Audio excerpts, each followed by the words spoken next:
Hello friends, today we are making aloo poha cutlet. The cutlets made from flattened rice and boiled potatoes, and that too we will be making them on a non-stick pan so that very minimal oil will be used. So it will be a healthy and tasty breakfast. Let us see the recipe. At first I have taken 1 cup of poha. I will wash this thoroughly and soak this in 1 cup of water for about 10 minutes. The poha is well soaked now. So now I'll strain all the water from this. Poha or flattened rice is well drained now. I'm taking this into the bowl and now mash this with your hands completely so that it forms kind of a dough. Now this is well mashed. I'm adding 3 boiled and peeled potatoes here. I'm going to mix them well here. 1 tablespoon of grated ginger. 1 tablespoon of green chili which I have crushed into mixie jar. Some red chili flakes, this is optional but it will give a good color and appearance to the cutlets. 1 teaspoon of chaat masala, or you can add amchur powder instead of this. Half a teaspoon of cumin seed powder. About 1/4 cup of crushed green peas. This is optional, you can skip if you don't want this, but they also give a good binding to the mixture. Some crushed roasted peanuts. Do use them, they are really helpful in giving a crunch. Salt as per taste and half a teaspoon of black salt. And now let's mix everything well. Now finally adding few spinach leaves. Instead of this you can take coriander leaves.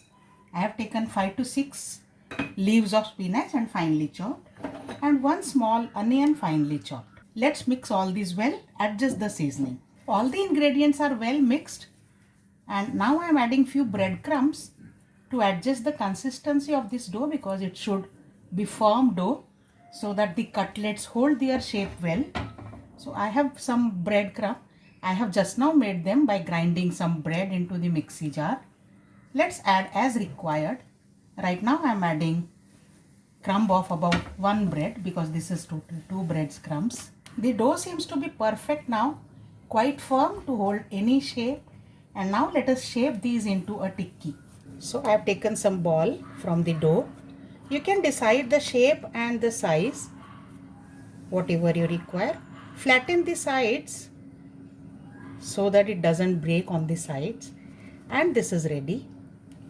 Let's shape all the tikkis like that. This pate or tikki are ready. I'll roll them into this breadcrumb very lightly.